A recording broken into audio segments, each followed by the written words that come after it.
What's up, guys? Welcome to All Praise Picks. Today we're looking at the Indiana Pacers versus the New York Knicks, Eastern Conference semifinals, Game 7 on a Sunday, May 19th, 2024. I have two player parlays for you guys, one on FanDuel and one on BetMGM. I'll break down each of the lines and hopefully it cashes out. Let's go. First off, we got the parlay on FanDuel, and the first two lines are for Brunson to score 25 plus points and to make one three-pointer. I believe that if the Knicks win today, it'll be because Brunson and Dante put the team on their back, especially offensively.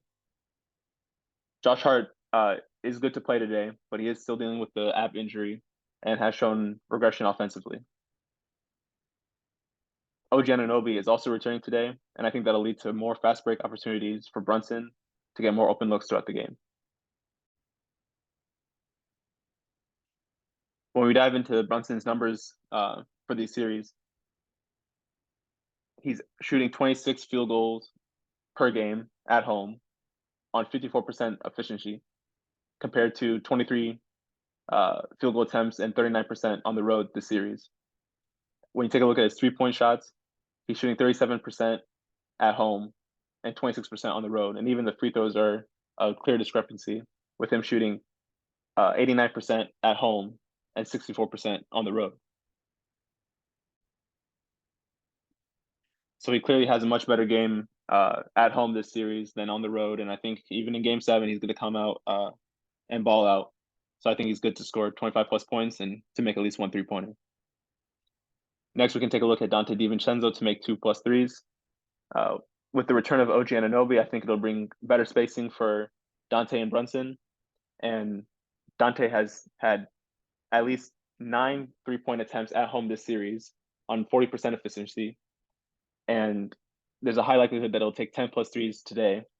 So I think because he feeds off the energy of MSG, he'll come out firing and make 2+ threes. The next two are for Josh Hart to get 8+ rebounds and at least 2 assists in the game. Hart is a beast on the boards, and he should be good for double-digit rebounds in this game. I feel really comfortable taking him to get at least 8 rebounds. He's averaging 18.7 rebound chances on a 60% conversion rate this series.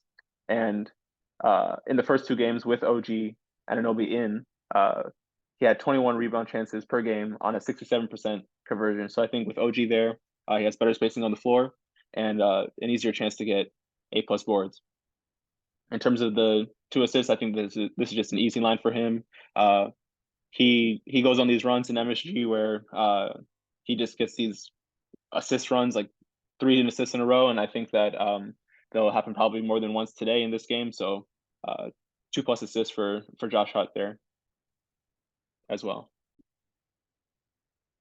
Next up, we got Tyrese Halliburton to get at least 5 assists.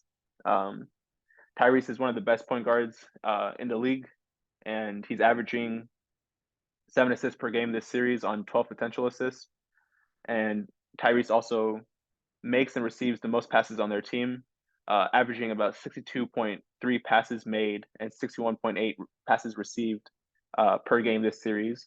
And the next best player on their team, in terms of these numbers, is 37.8 passes made and 44.8 passes received. And that's TJ McConnell, who is Tyrese's backup. So I think that honestly, TJ McConnell would have to have a legacy type of game in order to take the ball away from Tyrese Halliburton's hands in a Game 7 situation for the Pacers. The last 2 lines are rebound lines for Naismith and Siakam. I have Naismith getting 2 rebounds and Siakam to get at least 5 rebounds in this game. For Naismith, I think that because of the switch to make him the primary defender on Jalen Brunson, his rebound chances have increased. He's averaging 8.5 rebound chances this series, and with OG on the floor, he's had at least 10 rebound chances in those games. And in the games that he started as the primary defender on Jalen Brunson, he's averaged 11.3 rebound chances in those games. So I think he has a really good shot at getting at least 2 rebounds in this game. And then lastly, for Siakam to get 5 rebounds, I think Siakam is the most consistent rebounder on the Pacers, and I think it can be trusted to get at least 5 boards in this game. He's averaging 12.5 rebound chances this series, and that actually goes up to 14 rebound chances on the road, on 57.5% efficiency. So he's putting up great numbers. And on top of that, Siakam is the only player on either team, given the Pacers and the Knicks, that has been to the NBA Finals or has even won a conference finals game in their uh, conference. So he understands the stakes of this game and will come to play on both sides of the floor, I think. So that is a FanDuel parlay, plus 111. So making a little bit more than double your money, which is pretty good, especially if it hits. So this is the last one on BetMGM. I talked mostly about the first three lines of this one, and then I added lines for the totals in the for the full game and for the first half. Uh, yeah, like I said, I think Brunson and Dante carry the Knicks to a high scoring close win in this game seven. But I didn't want to include any of the spreads because I honestly think it could go either way. But I just do think that the game will be close up until the last couple minutes of the fourth quarter, like we saw in game one and two. Game one, the Pacers scored 117 points, and the Knicks scored 121 points, which was a close win for the Knicks and a very high scoring game. Definitely going over those totals for the first half and full game. And for game two, the totals actually even went up more when you look at the final scores, with the Pacers scoring 121 points and the Knicks scoring 130, winning by 9 points in that game.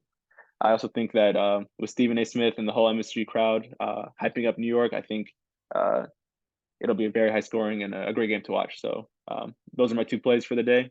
Let's go watch them cash out. Peace.